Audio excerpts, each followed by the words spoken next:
Parlays are for suckers. Parlays are for losing sports bettors. Parlays are nothing more than donations to the sportsbook. Does any of this sound familiar?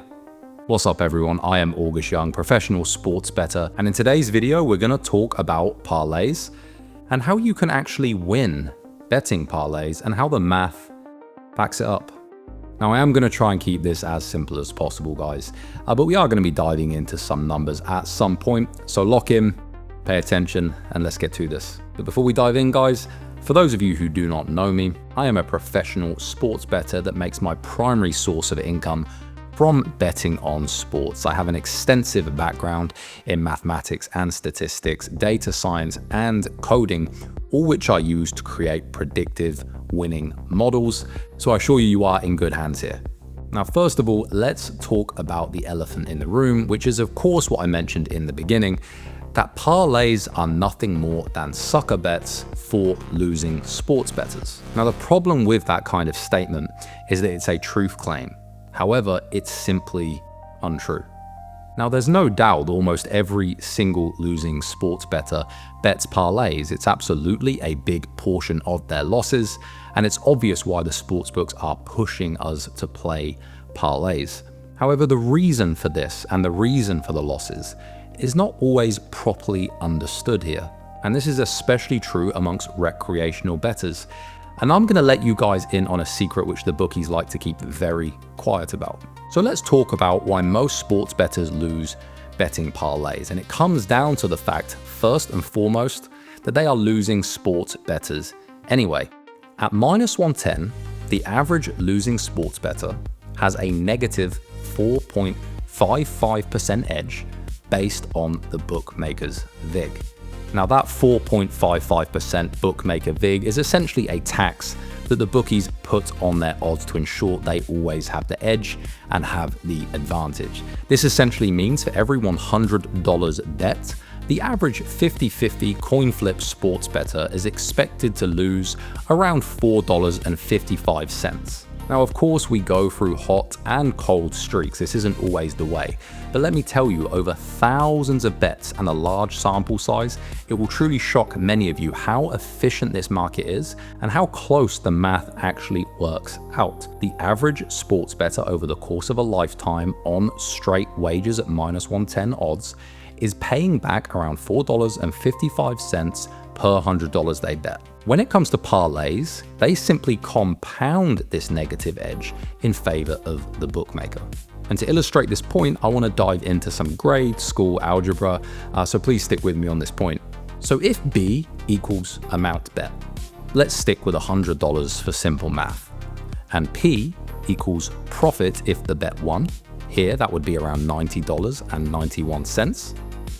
WP is the true win probability, and for a losing sports bettor, that's around 50% or 0.5 in number terms.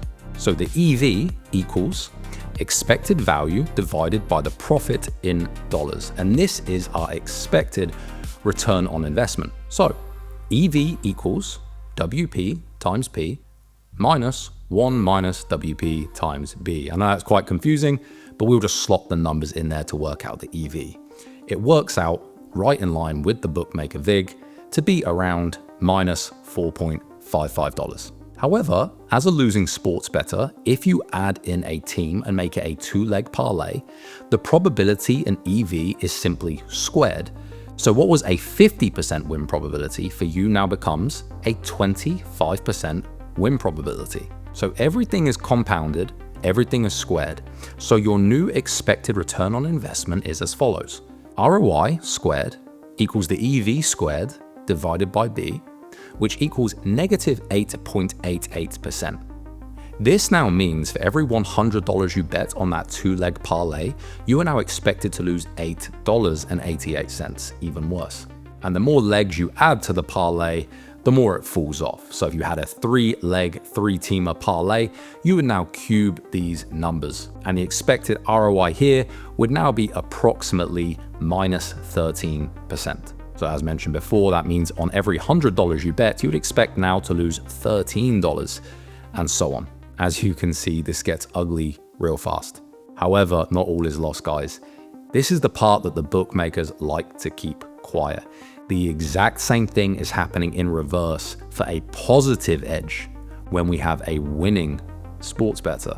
So let's assume a professional bettor here that wins approximately 55% of the time. Based on the win probability at -110, they have somewhere around a 2.62% probability edge. And without going through all the maths again, because I don't want to bore you guys, that works out to be around 5% in EV, meaning per $100 bet, they can expect to make $5 profit. But here's where the magic happens. If a professional sports bettor now does a 2-team parlay with that 5% edge, it squares and compounds to 10.25%. This essentially means per $100 bet, they can now expect to make $10.25 in return. And on a 3-teamer, that improves to 15.76%. Essentially, a $100 bettor now is expected to make close to $16 in profit per bet. So what all of this comes down to is this. If you are truly a long-term winning sports bettor with a decisive edge, betting parlays is not only feasible, it's actually more profitable. It is a better long-term investment. And believe it or not, this is a tool used by professionals all the time. As professional sports bettors, we get locked on and profiled by these major sports books. We can open up new accounts, bet our edges as parlays, and go undetected for a much longer time as we blend in with the crowd, all while compounding our edge. And I should also note, this is a key way that professional sports bettors like to circumvent betting limits. When there's low limits on a game and they can't get enough money down, if they like 2 games or 3 games on the board, they'll also put them into round robin style parlays to compound those edges. However, guys, it is important to note that when it comes to parlays, that also increases volatility. So while we have a higher expected ROI, the hit rate is obviously lower, our volatility goes up, and we have to protect our bankroll by betting less per parlay. This is vital to protecting our bankroll. Managing this volatility can be done in a number of ways, using different staking methods, but a personal favorite of mine would be something like a fractional Kelly. And that's maybe something I could do a video on at another time, so comment your thoughts down below if you are interested in that. So the main question of the day, should you bet parlays? Well, the honest answer is, it depends. Are you a winning sports bettor with a decisive edge and a long-term track record? If the answer to that is yes, then you absolutely should have parlays as part of your betting arsenal. If you're a losing sports bettor, on the other hand, stay far away. You're just going to lose quicker. You're going to compound your negative edge to an even more negative edge. And the fact that the bookies know that over 99% of all sports bettors do lose in the long run, that is why they're enticing you to lose higher rates. But the good news is, guys, we have plenty of winning sports bettors here to give you advice at docsports.com. So be sure to check us out. Thank you guys for watching. This is August Young.